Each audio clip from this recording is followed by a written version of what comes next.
I'm Elaine Sims. I'm on the campus of St. Catherine's College on this beautiful fall afternoon in the Hunley Library. I have today with me Dr. Becky Meadows. I have heard about Dr. Becky Meadows for 6 years now, and we have never crossed paths here. That's amazing, isn't it? It is. I'm glad we've got to meet. And me too. And then especially after what we have to talk about today, I can't believe that we haven't talked before now, because before we even get into the subject of the main topic of this interview, I want to talk about you and what you do here at St. Catherine's, where you came from. I mean, it's just amazing. I've never met you. I don't think I've ever laid eyes on you. That's a pretty long story. Okay, that's all right. That's okay. We've got a while. Well, I'm trying to think. I made my way to St. Catherine because a full-time position opened in English, and that's how I found my way here. I actually live in Carrollton, which is about an hour and 45 minutes north of here. Sure. And I really like Carrollton. My hometown is Gent. It has a population of it had about 200 when I was living on the outskirts, so it has fewer than that in now. Kentucky? Yes. How you spell Northern it? Kentucky, G-H-E-N-T. G-H-E. Huh. I grew up on a farm. I'm a farm girl. Huh.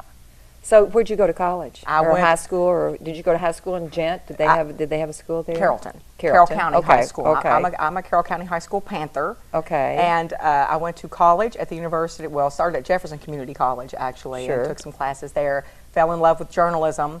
Spent all my time on the student newspaper. Got a lot of withdrawals, W's for class grades because of that student newspaper, but still got through there. Transferred to the University of Missouri and got my Bachelor of Journalism degree. Oh. And then I found my way back to Louisville and went to the University of Louisville, where I got my Master of Arts in English with concentrations in literature and creative writing. And then I stopped after that for a few years, and began teaching. Began teaching at the college level. Fell in love with teaching and my areas of expertise and things, and went back to U of L for my PhD. My PhD's in humanities with a studies in culture concentration. Culture, gosh, that's a lot. It sounds like That's it, a but lot. it's really not, and it is fascinating. I always tell my students in classes, you need to watch movies, and they'll say, you're the only person that tells us that. I say, if you really want to know what's happening in your culture, what the trends are, where we're going, what our cultural fears and things are, what we're thinking, you watch movies, you watch television. That's true. That's really, really true. Mm-hmm. Really, yeah, I can. Well, and now there's not really many movies on TV except, the odd channels, but I mean, just like watching KET, the movies there, a lot, it takes you back. Absolutely. And I always think it's interesting, and this is just a little tidbit. You were in Kentucky, and then you're drawn to go to Missouri to go to school. What attracted you to make that change to go to Missouri? I mean, I'm sure when you're in the academic field, you always hear about schools, and you think this is a good fit for me. Why was that a good fit for you? I had a fantastic professor and advisor at JCC, Marianne Wood Thompson, who retired a few years ago, and she ran the journalism program at JCC. And the moment I got really, heavily involved in the newspaper, Marianne quickly told me, you need to go to the best journalism school in the country. And so, she highly recommended Missouri. Really? And I was such a shy little farm girl, I didn't want to go to Missouri. It was too far away for me. And I remember one day in her office, she got on the phone and she actually called AAA and checked the miles, from Louisville to Missouri. It was a little over 300 miles. And then she told me, she was like, Becky, Columbia, Missouri is not far away. She said, Japan is far away. When you have to get on an airplane and ride for like 12 hours, she says, that's far away. Columbia, Missouri is not far away. Wow. So how long were you there? 3 years. I lost a few credits when I transferred up there. Okay. Well, I think this is, so you've been here at St. Catherine 6 years. This is the start of my 6th year. And you came here to teach. Indeed I did. And you teach? English, humanities, philosophy, and theater. And theater? And theater too. Well, see, I haven't seen you when they did the plays out here. Cool. I started directing the plays 2 years ago. Okay. I did last year's and the one before that. So this is a confession. I haven't been for 2 years. It's okay. It's all right. Okay. I'm sure you're not alone. I asked for that one. You have written a book, and it's I'm going to let you say the name of the book because I don't think I can plow my way through the Damnation in Matthew Lewis's The Monk, quote, The Monk, a hermeneutic phenomenological approach. Okay. What's the meaning of hermeneutic? Okay. Hermeneutics is a branch of philosophy that looks at the study of symbols in culture. Symbols, things that we see that we actually absorb into our own idea of ourself. It becomes part of our own identities in some way. And hermeneutics, the traditional definition is the art of understanding. So we look at interpreting symbols in Okay, particular. give me an example. I got a great one for you. Every night when I drive home, if it's after dark, when I'm going up I-71 between LaGrange and Carrollton, to the right in Henry County, right there on the road, right there by the road, there are 3 huge white crosses. They're beautiful, gorgeous, just beautiful, beautiful. And the church that is just in front of them has them very well lit, right? Well, every time I drive by those crosses, I feel something when I do. I feel a sense of awe, and of course gratefulness and love and just wonderful things. And that comes from the idea of the cross in our culture. That symbol has become part of who I am. And so, but it's a very personal thing. Hermeneutics can be a very personal interpretation of symbols. Does that make sense? Yeah. It may be different for me than it is for you. Okay, so I'm thinking about in the mornings now when the sun starts to come up, the steam that comes off of the ponds, which to me looks like incense going to heaven. Does it make any sense? Yes, it makes perfect sense. Okay. Yeah, that's the the interpretation. things that we see that kind of give us goosebumps, I always say that's kind of the Holy Spirit. But Right. the things that we Right. see that have meaning to us, and if you try to tell your friend or your spouse, they kind of look at you like, what are you talking about? Right. But it does. A little Right. opening in the cloud when a ray comes through. Right. Okay. Right. So, audience, you got that. Right. That's the first right. thing. That's the interpretation of a symbol. Phenomenology is your experience of the world, the way you actually experience something. Okay. Not just your interpretation of it, but the way you experience it. So in this book, I go inside the mind of the main character in that novel, Matthew Lewis's The Monk, which was published in 1796. It was a huge success, a tremendous success in England. 1796. 1796 in England. It was a huge success at that time. What's the book basically about? It's about a very bad monk, and he truly is a bad boy. They usually didn't write about the bad ones. They did at this time. They did at this time. Okay. By this time, that symbol of the corrupt religious figure was Sure. already out there in culture. That's another symbol we could talk about in regard to hermeneutics. Phenomenology would be the way you experience the symbol. Okay. Make sense? I'm learning a lot. Yeah, Yes, good. I'm learning a lot. Good, Yeah, good. That's yeah. good. Yeah. So by that time, that figure of the stained religious figure was very prominent. It had come from, if you think about it, the Middle Ages, when we began to see corrupt clergy and people and the sale of indulgences and things like that. Yes. People used to have to pay to have sins forgiven. Right. Right. And right. that was not a good thing, and so the church took some blows because of that. And I think the people my age know that the indulgences were you had to pay to. Yeah, that's Right. something that a part of the church that sometimes is not mentioned, but definitely was there. Right, absolutely was. there. And so part of this book is in part reaction to those things, but it's also reaction to what's going on in the Romantic period in England as well. Cultural events, the focus on the human spirit, the idea of freedom and yet uncertainty. The Romantic writers were very much into things like the occult, things like that. So in this Okay. book we have the corrupt monk. And he goes through his life and his series of events in his life, and he encounters other characters in this text. Many of the other characters are not presenting their true selves to him. They're presenting their own, simply a false self to him. Which some of us do every day with some people we meet. I bet there's not a viewer out there that could not name at least one person who has done that to them. Yeah, It happens all the time. Yeah. So he meets these other characters who present these false selves to him, and so his own self becomes sort of convoluted. In other words, he exists in what Jean-Paul Sartre, the philosopher, maintains is called bad faith. He has a false idea of his own self. He thinks he is pious, and wonderful, and he's not. He's just simply not. But part of that idea is coming from the other characters who are interacting with him. So this book looks at those other characters and their relation and their effect on his identity. So those other people that are affecting that is making him worse. Oh yeah, Okay. Yeah, they certainly do. There's Okay. one called, her name is Matilda, who you find out at the end of the novel is actually a demon. Matilda is not you know, she presents herself in human body form as this beautiful, voluptuous female. That entices the monk, Ambrosio is his name, and entices his lust.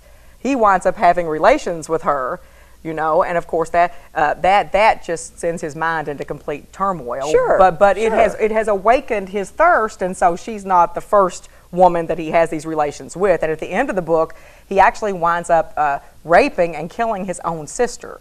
But you don't find out until the very end. It's an extremely complex plot, but it's the interesting thing. It's very complex, but it's not difficult to follow because it's such a quick, fascinating read.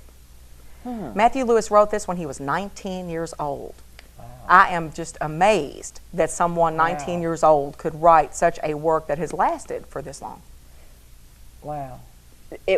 Matthew Lewis was from England. He was from England. Right. He was actually a member of Parliament, and he took a lot of flack for this book as a member of Parliament. Has there been well? And this is part of your dissertation, which is Right. when you get your doctorate degree, you have to write something that no one else has ever written about. That's right. Yeah. And you have to present it, and it has to be accepted. You have to defend it in front of a faculty committee. It took me.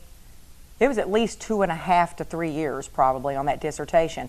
But of course, what you typically tend to do in your PhD studies, you actually begin on that dissertation and don't even realize you've begun it through your coursework. You know, and then what interests you in your coursework, you pick up and run with for your dissertation. So your dissertation was about Matthew Lewis. Yes, and the monk. Yes, it was. And the monk. Yes, it was. And then after that, you came up with this thing. Let's look inside the brain of this monk and see what was going on. That's actually part of the dissertation. That part was. The dissertation, because my PhD is in humanities, was much broader. It didn't focus on just the monk. That was the primary focus. But I also went into some other texts, some other Gothic texts. I think I may have done some Poe, you know, and some different things in there. Because you have to show a wide breadth of knowledge, you know, but you also have to have a focus to it, you know, for a dissertation. You're justifying your years of study in a PhD program. Right. Yeah, it was very broad. It was too broad to be marketable, in other words. This text, when I revised, I went back and I eliminated the things that did not refer specifically to the monk, you know, many of the other things that referred to other works. I took that out. I expanded upon my analysis of the monk, and that made it marketable to research libraries, and that's the primary audience for this book. As a child, did you always have an interest in this? I don't know how to exactly say this type of thing, because it's well, yeah. I mean, did you have with your friends and your family? Did you think about going into their mind and kind of wondering sometimes how other people affected them? Was that ever a part of your? I don't know that I thought like that. You know, I don't know if I thought. Were that you from a big deeply as family or a child. small family? There were five Okay, children. because of us, sometimes so that makes a difference. We have quite a few. Okay, okay. I remember as a child, my older brother and I were fascinated with the universal monsters. We loved Frankenstein and Dracula and the Wolfman, and I do to this day. You know, and I'm hoping to do some scholarship in that arena very soon. I wonder that why. really fascinates me. What about aunts and uncles, past people? I wonder. That's I interesting. am not aware of that. My grandmother used to watch Alfred Hitchcock. Yeah. And I was scared to death when he came on. I would hide my face, you know, in her because dress. he looked so mysterious. Well, they had that shadow. The silhouette Yes. terrified me. Yeah. And the music. The silhouette with that music just terrified me. I have no idea why, but I would always hide my face in her dress and cry. Now, like when you were young, did you watch The Blob, or, you know, what were some of those movies? I don't remember The Blob. I remember the first time I saw The Blob, The Blob is frightening. Yeah, it is. Just the idea of something unknown that is that huge that can just roll over you and absorb you is. So it's more of that's frightening. So it's more of a monster thing, and than something like I'm blank on this movie where the man's in the shower and Psycho. Yeah. So Psycho wasn't your thing. It was more It was more. When I was a child, it was probably Universal Monsters and dinosaurs. Okay. I love dinosaurs. Well, you were ahead of your time there. Well, here you go. Yeah, I predated Jurassic Park. Yeah. But part of that was because I'm sure of my big brother's interest in them. Yeah. You know, but we just love them. There was a Friday night show called Sammy Terry that used to come on. Okay, I don't remember that. Sammy Terry was a lot like Elvira, except he, you know, of course he was a man who had a best friend, George the Spider, and Sammy Terry showed these types of movies. So we would get things like The Brain That Wouldn't Die. Do you remember that one?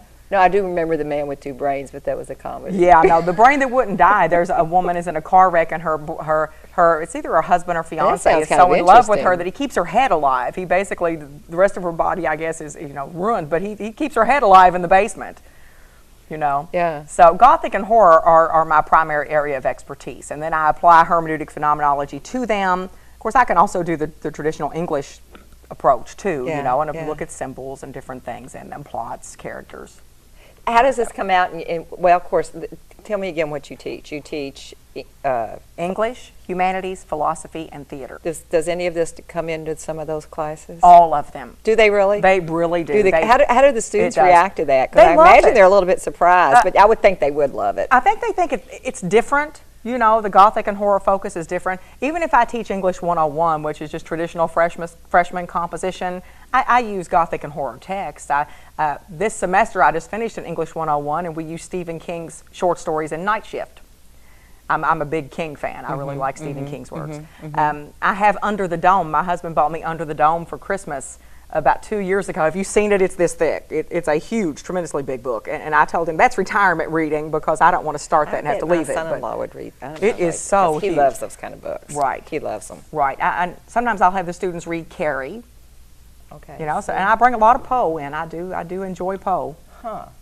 I have to write Lovecraft. Those are all famous, you know, very famous Gothic writers, and their works are just excellent. This is so interesting. It's fascinating to me, and I'm sure it brings an interest into your classroom that is kind of like, you know, not normal. I mean, not that you're not normal. But you would insult me if you called me normal. It's okay. It's all right. That's the last thing I want to be. Oh gosh, that's it. Well, the book. 1 week from today is Halloween, so this is a perfect time to have this interview. The publication date is October the 28th. To 28th. It could not be more perfect. I hope it comes out on tape. I'm a book on tape person. Are you really? Yeah, I'm a book on tape person. I could listen all day on tape because I spend a lot of time in the car. Sure. So with my shirt when you're going to see, but I can, and then you can rewind when you can't get it. But when I read this, I have to tell our audience, it made no sense to me, and I thought, how am I going to get through this interview? I understand, and it's so interesting, so incredibly interesting. How long is the book? See, you can tell I'm not a reader. How long is the book? I think about 200 pages. Oh, that's good. That's doable. I can't remember exactly. I mean, of course, the typeset version is going to be different than the 8.5 by 11 version I submitted. You know what I'm saying? Because the pages will be smaller and stuff. So, that's an estimate. Well, I'm really kind of. I love the fact that I'm always wondering how I let other people affect who I am, even when at 67 years old. You know, you think you figured it out, and then somebody says something, and you kind of step back and say, "Now wait a minute. That didn't make me feel very good. What's going on with me right now?" You know, so I like that. I mean, so maybe I could do this. Maybe I could read this book. You know, Jean-Paul Sartre says that we define ourselves continuously. Oh, it's never a finished product. It's a constant, continuous redefining of who we are. I will till the day I die. Yeah. And especially as a mother growing older, the kids are gone. I'm a grandmother now. You know, it's just different. It phases. Right. The journey changes. The road kind of takes its turns. Absolutely. One other thing we want to talk about, which I think we could still talk about this forever, and our audience may feel a little bit confused, but watch the interview a couple of times because I have learned a lot. Right now, good. I really have. Good, I'm glad. It's very interesting. Good. Very, very interesting. But you also were able to attend a conference, and it was the Popular Culture Association in the South America Culture Association Conference. It was in New Orleans in the 1st of October. Right. Now, why did you attend that, and what did you present to that? Did you present anything at that conference, or you were fortunate enough to be able to go? Well, I was fortunate enough to be able to go. That's a good thing. I presented 2 papers at the conference. The first dealt with Knight Rider. Do you remember Knight Rider? Yes. Well, that's part of my cultural studies expertise. So I'm not limited to Gothic and horror. I can pretty much analyze just about anything. But I'm a huge fan of Kit, the car. Okay. Kit. I found a renewed interest in Knight Rider one evening when I was flipping through the television, and of course nothing was on out of 900 cable channels. Yeah. And I happened to come across G4 and see an old episode of Knight Rider, so I started watching it, and it brought back tons of memories from when I was a child. I loved Knight Rider. So I started thinking about that car. We all want Kit. And I started noticing that Kit is popping up in culture again. I mean, Knight Rider is now, the reruns are on G4. You can see Knight Rider on television again.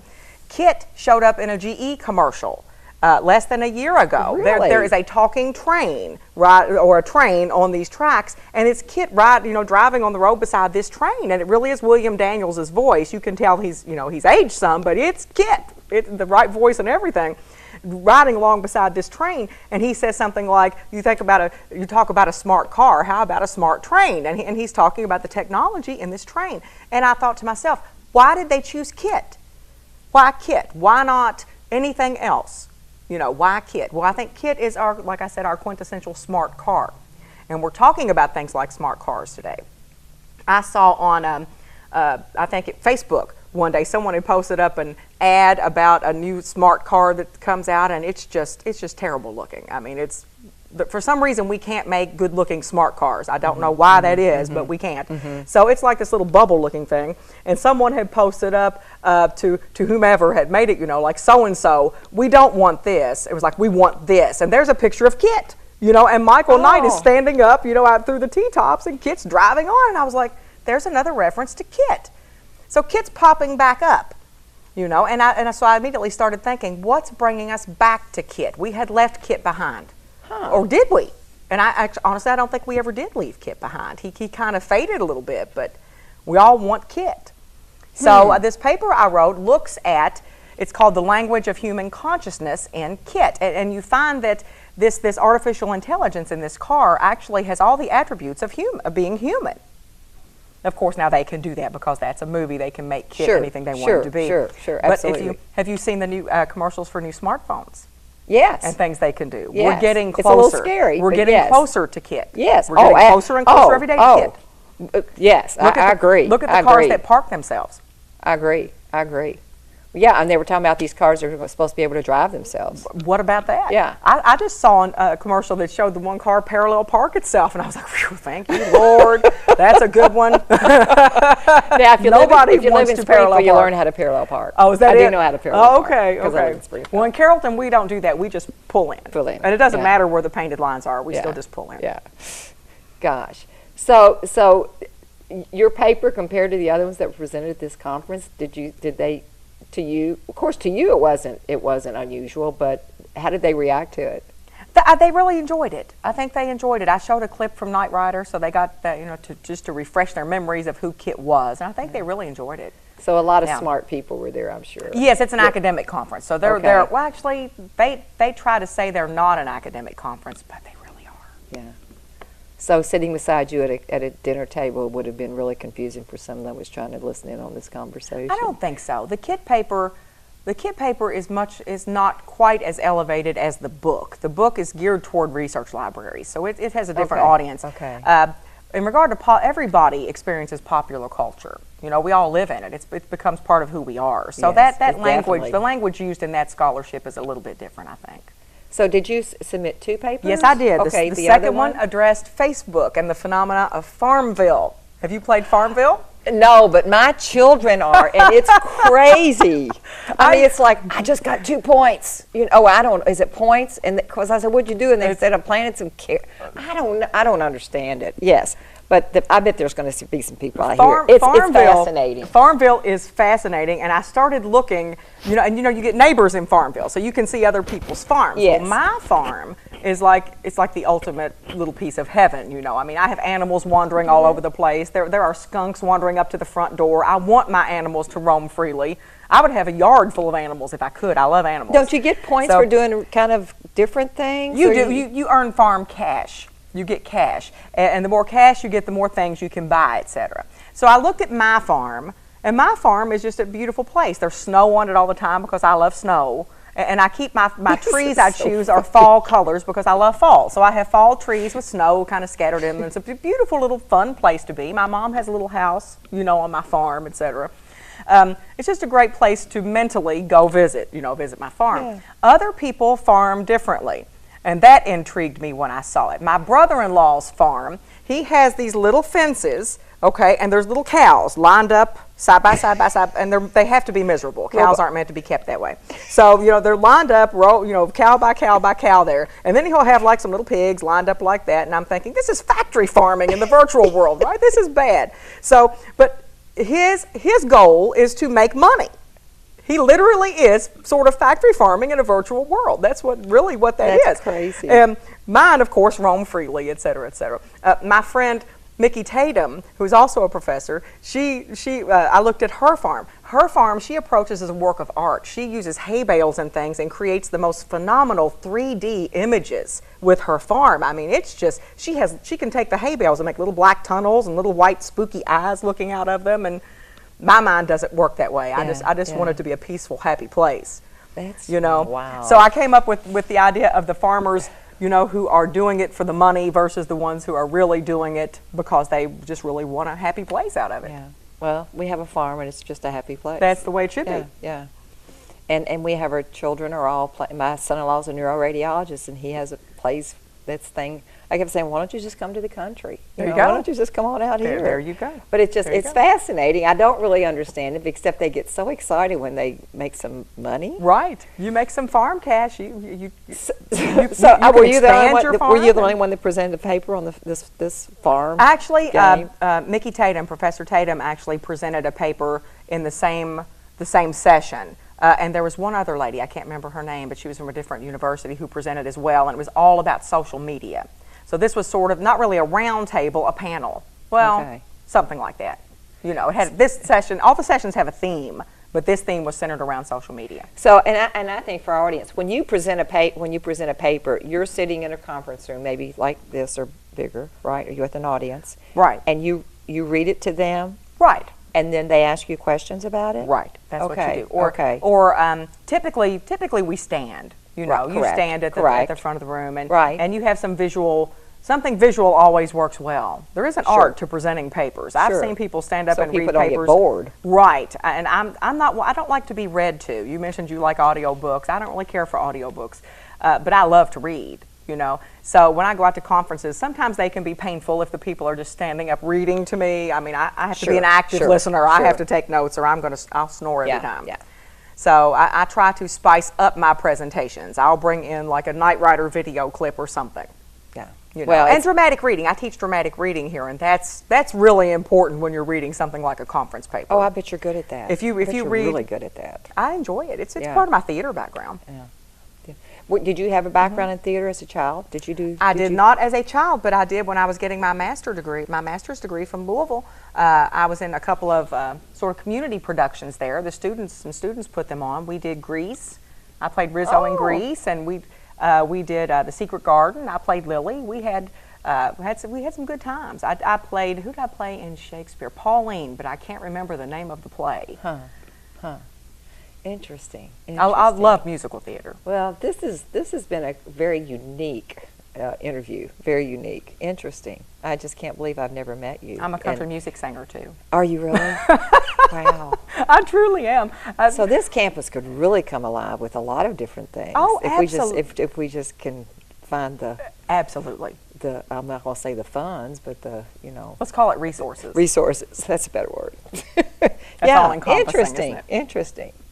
And that's what this school used to be. It was an art and culture school. Right. So it would be taking it. It was meant for you to be here.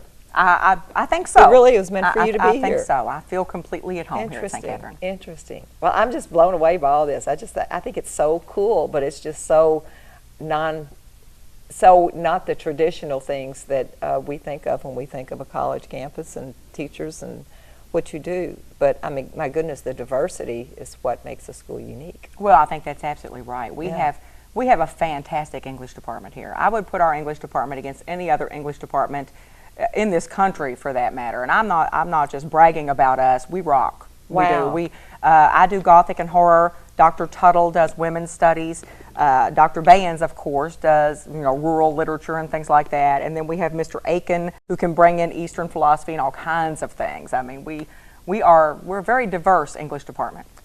And I don't know that we've ever talked about this before. That's so interesting. I think this is very informational. Sure. We had Dr. Gibson, and then now having you. But that's good to know. I mean, we've talked about the arts department here. And of course, we've done the athletic department some, but all the other things. But this, I love it that we're getting down to exactly what is the education department, what do they do, what do they offer, and to open this up to our audience is great. We have some fascinating degree programs on this campus that I think a lot of people may not know about. Sometimes it's difficult to get that word out. Sure. We have a student designed concentration in the English degree. You can come here and double major so easily. I mean, we take very few additional courses. You can major in something and English. Or if you love Gothic and horror like I do, well, we can work that in for you. We will name the concentration and design, get the classes. Well, plan the classes, and I think there's a lot of young people out there that are interested in that. I'm sure there are. I think there are. I'm sure I think they are. I think you can tell. I mean, yeah. Yeah. When I've never had anyone complain about me using a Stephen King text. Yeah. Well, when my nieces, when I have some nephews that are now 38, 36 and 38, they used to get all weekend. They'd get together. There was 2 sets of families that came together, and they played those. What was that game? That Gothic game they played all the time. Dungeons and Dragons. Dungeons and Dragons. And it would go on for if it snowed, they got together and they played it right all the time. Right, I never understood it because I didn't have any boys that age. Mine were Right. girls, Right. but I didn't understand it. But is that kind of? I think you could argue that was the first step into sort of the virtual reality of things like Farmville and things like that. That was the physicalization, the physical step before we moved into the virtual world. Because these people, when you play Dungeons and Dragons, you create your character. As far as I know, now I've never played. This is what I've heard. Yeah. You create your character. You make that character what you want it to be. It can be someone other than you are. It should be. Sure. Right. Sure. You make it. That character, honestly, in many ways, becomes who you really want to be. And then we moved into the realm of Farmville, where you can farm as you want, and now we're on and Facebook, where you can post a selfie and make yourself look any way you want to, etc. You can create your identity, as you go. Fantasy, imagination, right? Imagination. That's exactly right. Interesting. Yesterday, I heard on the radio they were talking about imagination and how it's so important for people to still have that, because it's creativity, and you lose creativity, you lose the arts, imagination. Think outside the box. I think sometimes the culture that we live in, especially my age, they don't want to think outside the box. I think it robs us of imagination. It encourages us as we grow older to stop playing. Yeah. And I think it's the worst thing we can do. Once you stop playing, you lose your imagination. Well, when we moved to Springfield in 1971, the people that I admired the most were the elderly, especially the women. Well, and the men, but mostly the women. They were so wise, and there was so much to learn from them. Right. And they still were thinking outside the box. It was amazing, amazing. How interesting. I finally got to meet you. I'm glad I got to meet you, too. This is delightful. This is just delightful. You'll have to come back when, I don't want to wait till it took you how many years to write this book? It took about 5 total. Yeah, well. Took a little bit. Well, we don't have to wait till your next book's out. No, we do not. But we can talk about, it would be kind of fun to bring some of your students in with you to talk about the way you teach some of this Gothic. That would be fantastic. That would be interesting. Yeah, that would be great. I think I hope our audience is kind of thinking, this is pretty interesting. I wonder what it's all about, and then give them one more example. Sure. Thank you so much. You are so How wonderful. It's a pleasure to meet you. Thank you.